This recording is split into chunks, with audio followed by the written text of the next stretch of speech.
Good afternoon and welcome to the iManifest EMEA's third webcast. Today it's singing from the same hymn sheet. We've listened to everyone on the LinkedIn forum, and this webinar is mainly about answering some of those questions or developing a particular direction and common message. Richard Field will be going through these in more details. But first, just a quick summary about where we are and what we've done recently. We've accomplished much since our reboot earlier this year, but this is only the start. I don't have too much to report since our last webinar, which was more about marketing the IBM I and pushing the system externally to those people who perhaps have never even heard of the system. So where are we up to? Well, first we've put in for some money from the Max Abbott I Foundation Trust. We've not yet received confirmation that this has gone through, but depending upon the decision of this will depend upon the direction that we can go. It's simply down to money, what resource that we can purchase. I hope to have more on this within our next webinar after the summer holidays. In addition to this, there may be some further collaboration with the iManifest Americas movement. And why this? Well, the iManifest movement in Americas has been rebooted also. And I'm delighted to introduce Jennifer Phillips to the webinar, who will take us through what's happening over there. Jennifer, good morning to you.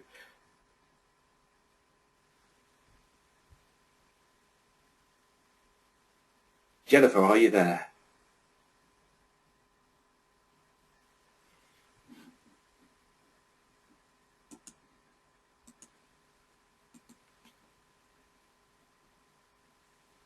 Jennifer, can you hear me?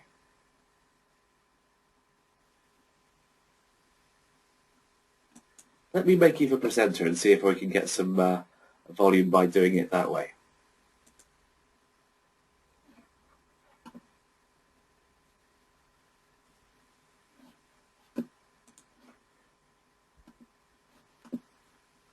Jennifer, are you there?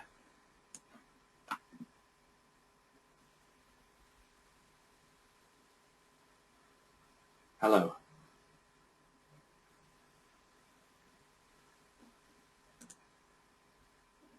So we're having some technical difficulties with getting Jennifer back.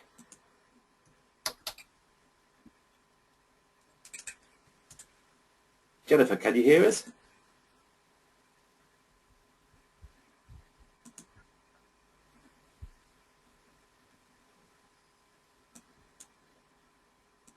No, okay, then I'm going to pass back to my good self.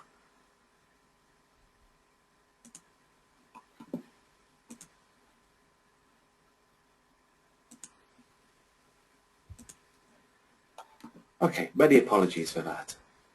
We're not able to get Jennifer on the line just at the moment, so we'll try and get her back a little bit later. But right now, let's stick with the theme and speak with Richard. Richard, I trust you are there. Yeah, I'm still here. Yep. Terrific. Well, I'm going to pass the presentation over to you. Go ahead. Right. Thank you. Thanks very much. Good morning, good afternoon, wherever you are in the world. My foreign languages aren't up to too much, I'm afraid.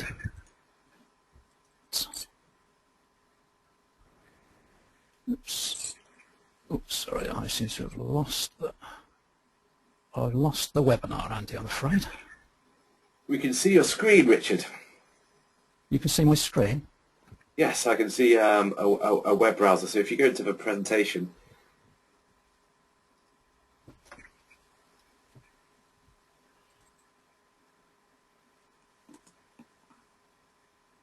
Oops, I don't have that there.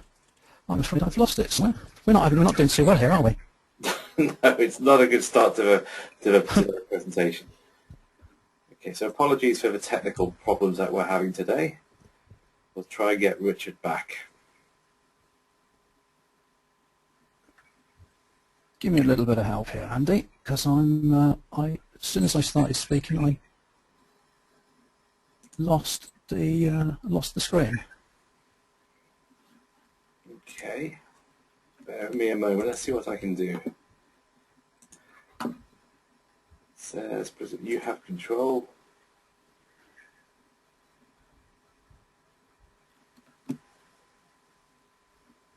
Everything from my end seems to be good.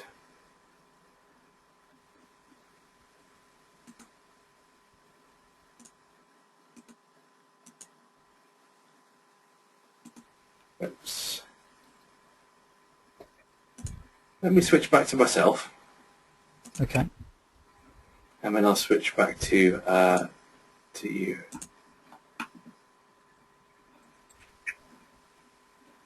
Okay, so you should be able to see my screen. And now I'll switch back to you, Richard. I'll make you presenter.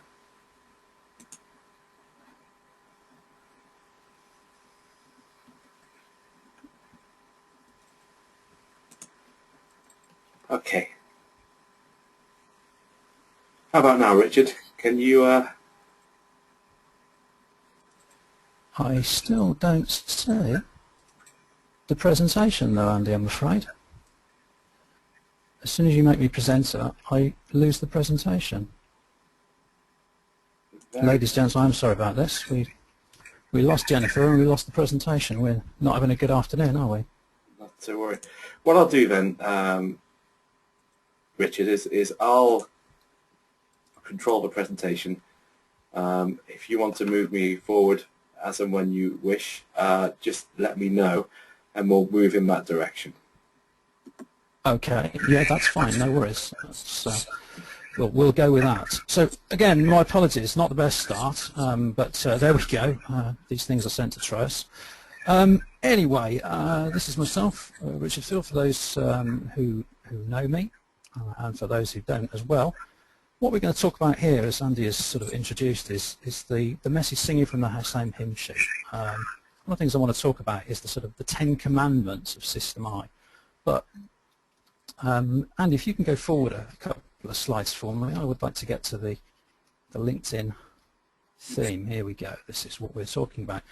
In putting this together, this was an inspiration to me, if you like. This discussion has been going on in the IBM I Professionals group on LinkedIn, and it's been a very interesting discussion. There's been lots of comment, and the question that was really posed is the IBM I series of System I still a good place for mid-sized companies?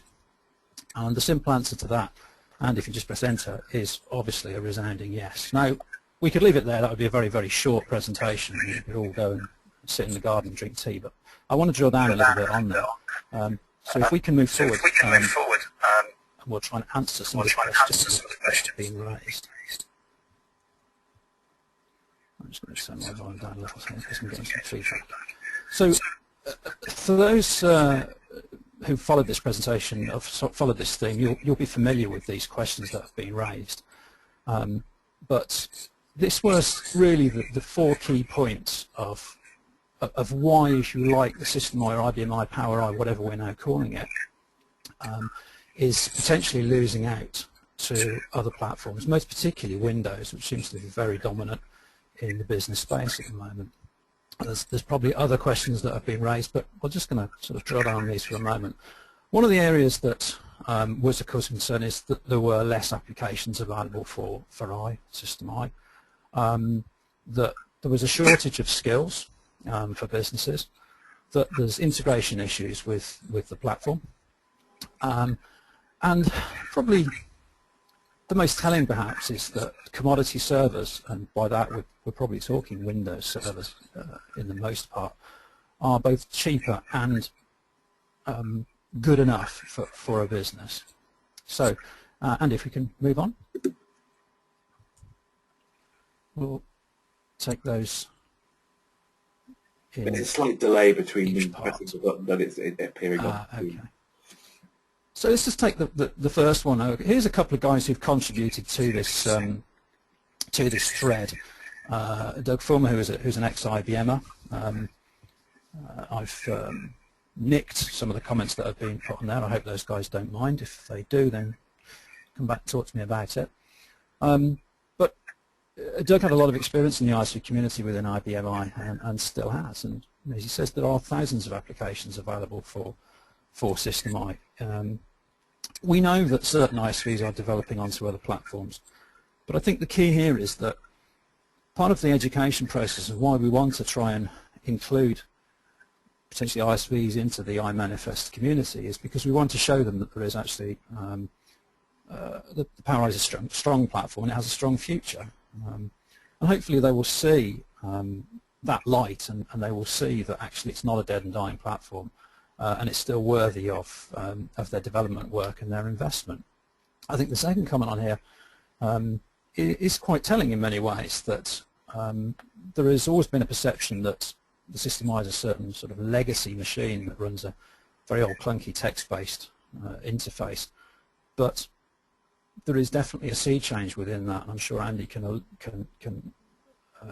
cover that within the products that he sells, that the System I is absolutely very much a modern application server, and that many organizations, many software vendors are developing applications that run as web interfaces, web services and all the rest of it.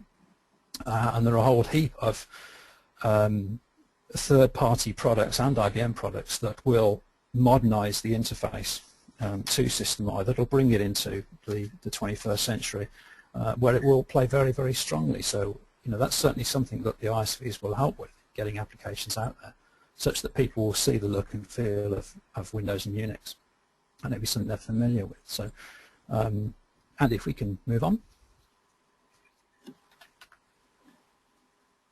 Appreciate your help. No problem. Keyboard. So the question here is, where does IBM work well? I think the simple answer is pretty much anywhere. Predominantly, there's a number of areas where it's played very strongly. ERP, obviously, that's just your normal run-of-the-mill sort of business and production, manufacturing business and distribution and so on. Always played very strongly there because it's very much about transactions. Banking and finance have always been very strong. Latterly also in telecommunications and also into retail. Now, the criticality here is that it's about the applications. If the applications are available, then the platform is good, because the platform can do whatever you want it to do. But there are obviously certain areas where it plays very well, and we've mentioned a few here, and we've included gaming in there. Now, when I talk gaming, this will mean something to the Americans more particularly than the UK. We're not talking about Call of Duty 3 here. We're talking about casino gaming, and that really follows the same sort of tack as banking and finance. One of the key things there is obviously reliability, but also about security. Many people have harped on in the past, and it's something that I want to bring back up again. Andy, could you just flip over to the next page for me? Because security isn't something that we should ever underestimate.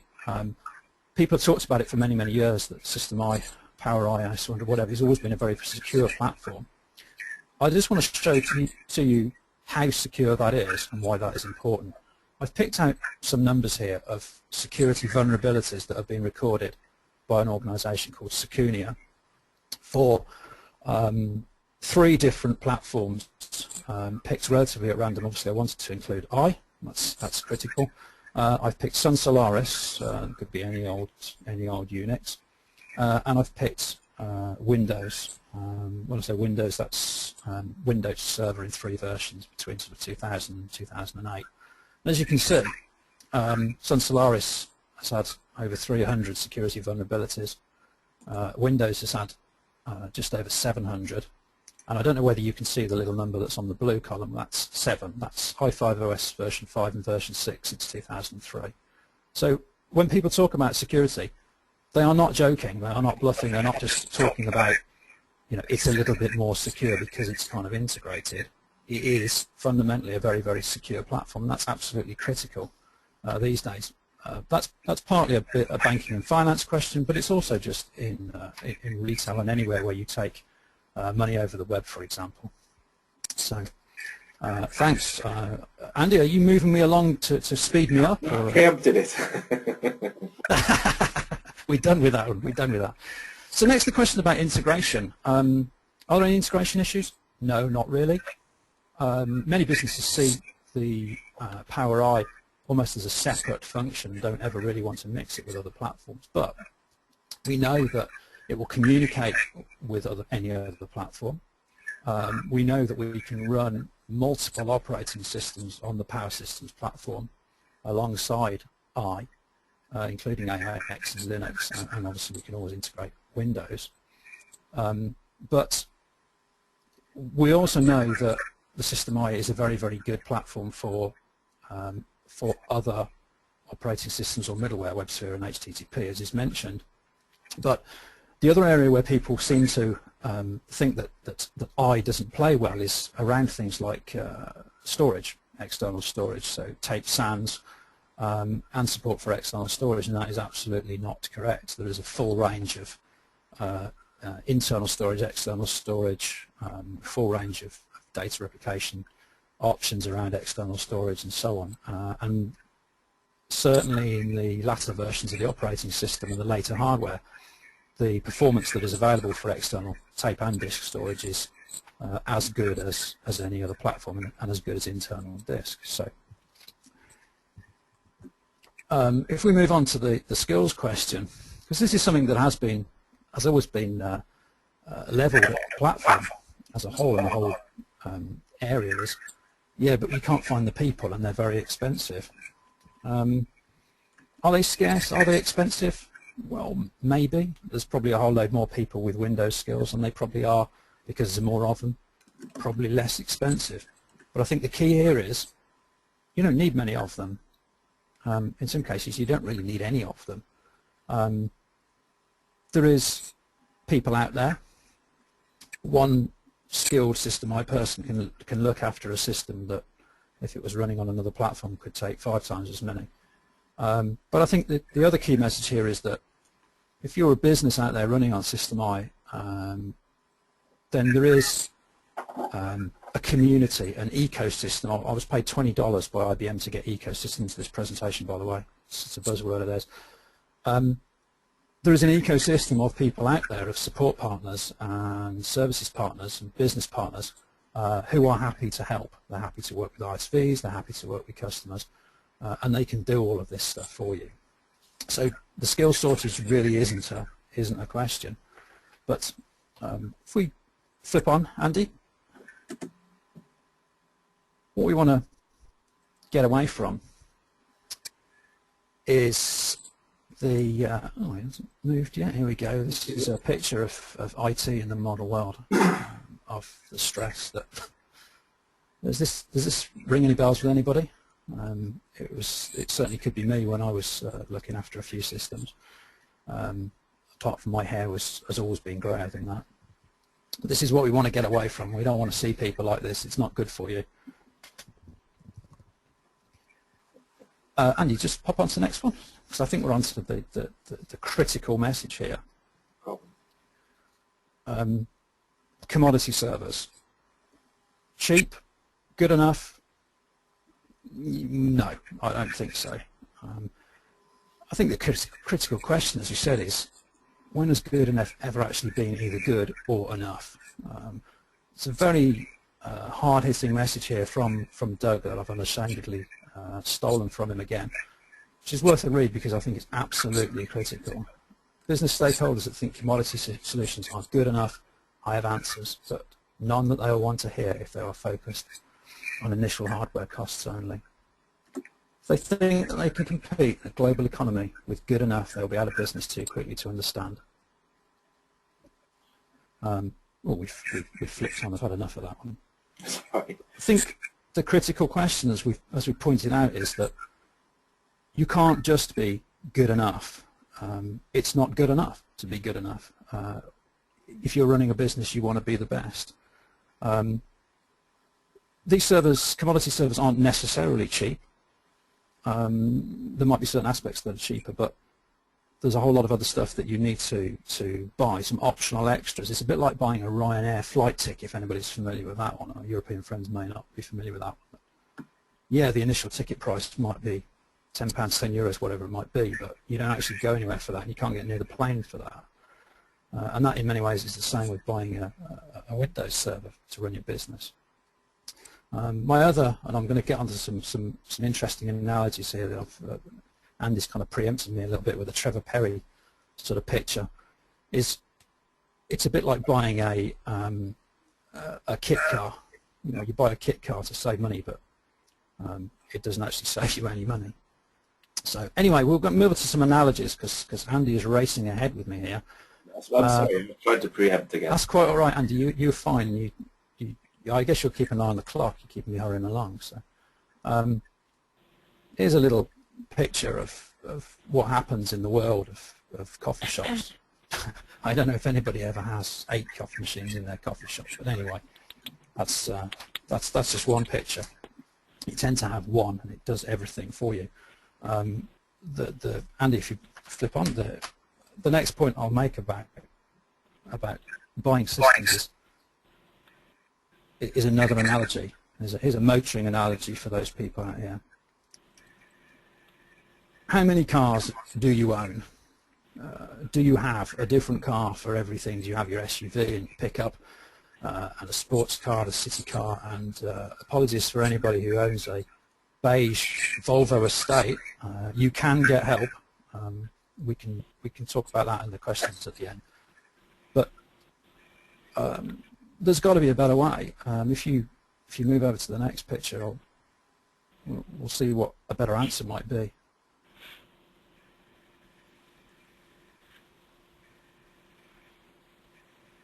You could just buy one and do everything with one car.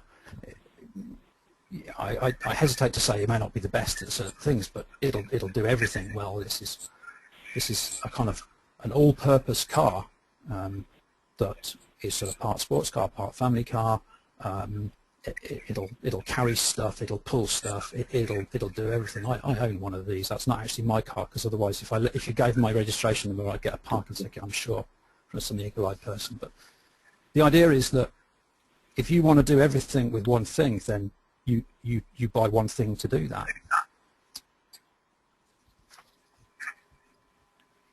So we move on and kind of ask the question about why buy an I, or why, if your infrastructure looks something like this. And I tell you, I've seen people who've got J.D. Edwards, for example, who've got something very like this. I stood with somebody who said, J.D. Edwards, right, I'm going to run it on Windows servers, right, I need one of these, one of those, one of those, and they ended up with 12 servers on a whiteboard, and I was tearing my hair out.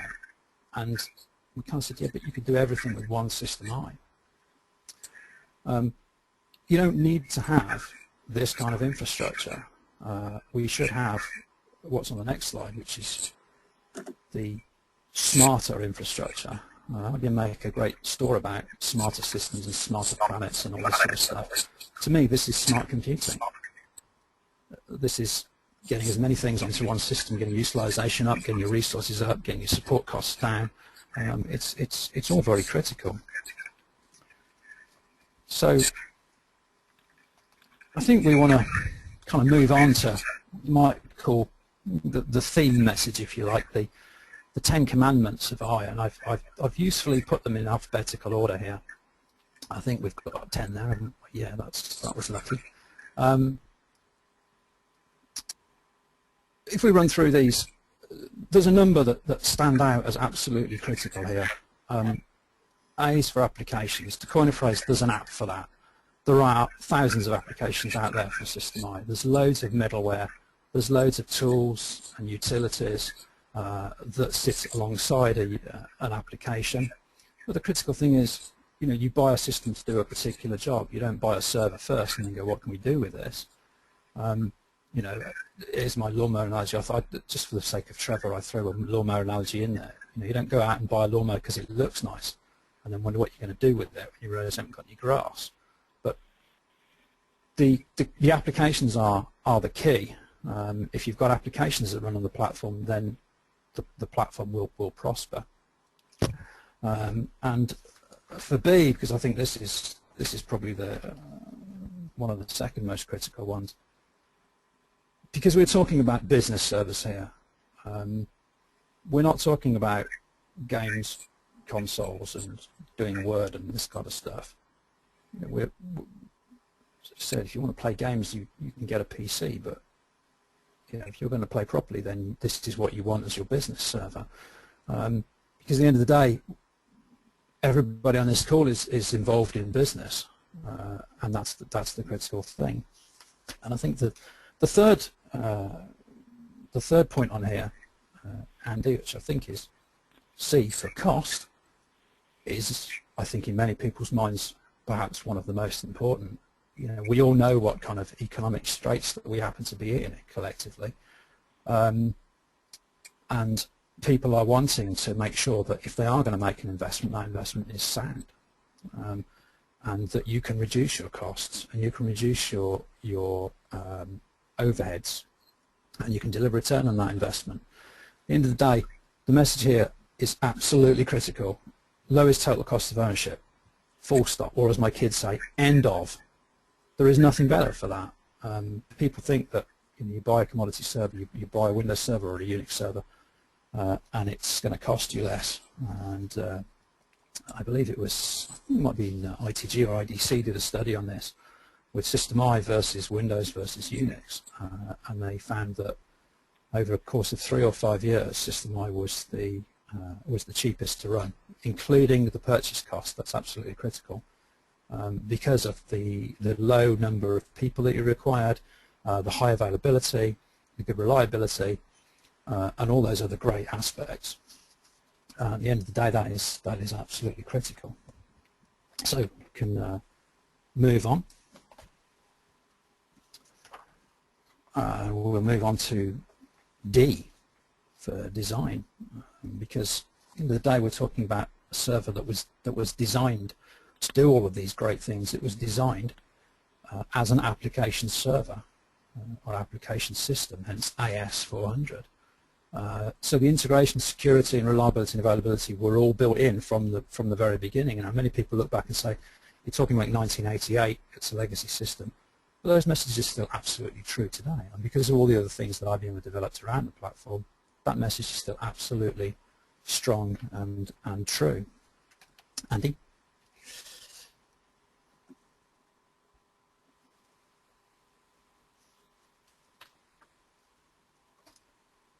We'll have E, please, Bob.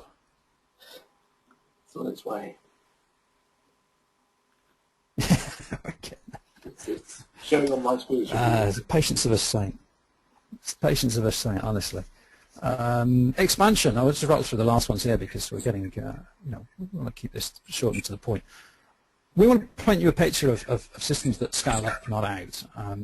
That you grow your system for business, not just put another one on next to it. IBM I has always had great investment protection. I know of systems out there that are, Power 6 boxes or Power 7 boxes. They still have the same serial number of a machine that was installed 30 years ago. The triggers Broom principle. There's nothing left of the original machine except the serial number.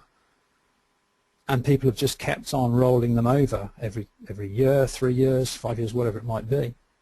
And then maintain that investment, rather than this sort of buy it now and then throw it away, put it on a scrap heap, or as a lot of people do, they just put it into summer use and then move on. So F, please, Andy. Fast? Oh yeah, absolutely. We all know that OS400 is a great, or IBM i5OS is a great transaction processing platform. Now with Power Systems convergence, we've now got the processor performance that we've long since demanded, and the limitless performance capabilities is a given. The power numbers for the modern servers are quite extraordinary. Okay, and G for green, and I don't mean green screen, because green screen is gone, forget that. We're talking about green as in a subset, if you like, of cost, but we're talking about the sort of corporate social responsibility question, but yes, definitely around the cost. That's CSR things gone out the window and people are just concentrating on getting their costs down. So if you've got a very efficient system with a lot of energy saving features, and you can consolidate a lot of things onto that system, and it's very efficient. And H for help. Well, that says it all. We're here to run our businesses. We're not here to run our systems around. Running after your system, that's crazy. So here's the message. Here's the key. The I handily is for business. It's a business server. This is absolutely crucial here. And our final point, I think, is really just a bit of a call to action for the people on this call.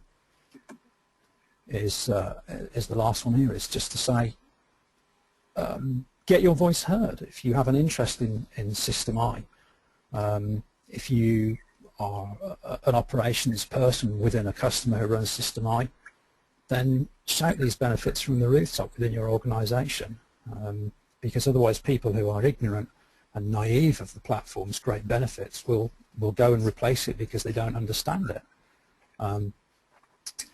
If you are a software vendor or a business partner or an integrator or whatever, then go and shout about the great benefits yourselves and talk to people about why I is good for running business, and don't follow the herd, then follow the System I message. I think that's just about all I wanted to say on there. Here's a list of your 10 commandments that you can go and pin up on the wall. I'd rather you pinned up a list of 10 commandments than pictures and me threw darts at it. But here's all the key messages. But that's all I really wanted to say. I hope it's been an interesting journey for everybody. I think we're going to move on to, hopefully we can get Jennifer back at the end, but happy to take any questions on that or anything System I related. And if we can speak to Jennifer, then that would be great. And if not, then we'll feed back to her. Andy, back to you. Thank you very much, Richard, and my apologies again for the technical problems that we had at the beginning. I'm going to try once again to get Jennifer back on the line. Jennifer, can you hear us? Hi. Yeah. Hello there, Jennifer. And oh, great. I'd say, but I'm delighted that we can all hear you now. So let me just flick back to the slide. And again, apologies for the non-professional nature of this. And just have you speak just a little bit and reintroduce us to the iManifest Americas. Go ahead, Jennifer. Thanks, Andy. So I am taking an active role in the iManifest Americas organization. The U.S., or the iManifest Americas and EMEA group, as Andy said, are separate, but we're looking at ways we can work together. The Americas group, we've been discussing direction, and we believe first and foremost we have to begin with structure. So we've been looking into developing a board of directors and committees. We're not at this time asking for money, just for people to step up and become involved. If you're interested in becoming involved, contact me. My email's on the screen. It's jphillips@quadrantsoftware.com. It's actually with 2 L's, so it's JPHILLIPS. And we're looking to proliferate the IBM I platform. Initially, we'll start with a focus on education, trying to incorporate the IBM I into the curriculum, therefore increasing the number of people using and writing applications to the platform. If you have any questions about what we're looking for, how you can help, and for more information, just reach out to me. And thanks, Richard and Andrew, for including me on the call. Back to you, Andy. It's a pleasure. Thank you very much for joining us, Jennifer. And again, apologies for the technical problems that we faced at the beginning of the webinar. So that about wraps up this this episode for iManifest EMEA. Today we spoke about singing from the same hymn sheet, and Richard gave a very clear and precise the 10 commandments for the IBM I. So please, as Moses would do, go sing from the hymn sheet and go tell someone. Many thanks for your participation. This event has been recorded. I will cut out the problems at the beginning and post it. Indeed, should you wish to view any of the earlier webinars from our good selves and view individual presentations, then please go to our YouTube site. Simply go to YouTube and search for IBM iManifest, all one word, and you'll find it. There you'll find presentations from my good self, Frank Saltis, amongst others, including Trevor Perry. So please check that out. And also search for iManifest EMEA on Facebook. Join in the debate. There's some literature and sample advertisements and marketing material on that website too. And as always, participate please within our LinkedIn group, both the EMEA and Americas, as I'm sure that we'll be working a lot closer together in the coming weeks, months and years. Again, many thanks for your attendance. We wish you a good morning or a good afternoon, depending upon where you're viewing from, and we'll see you again after the summer with hopefully some good news regarding funding and moving forward. Thank you again, and goodbye.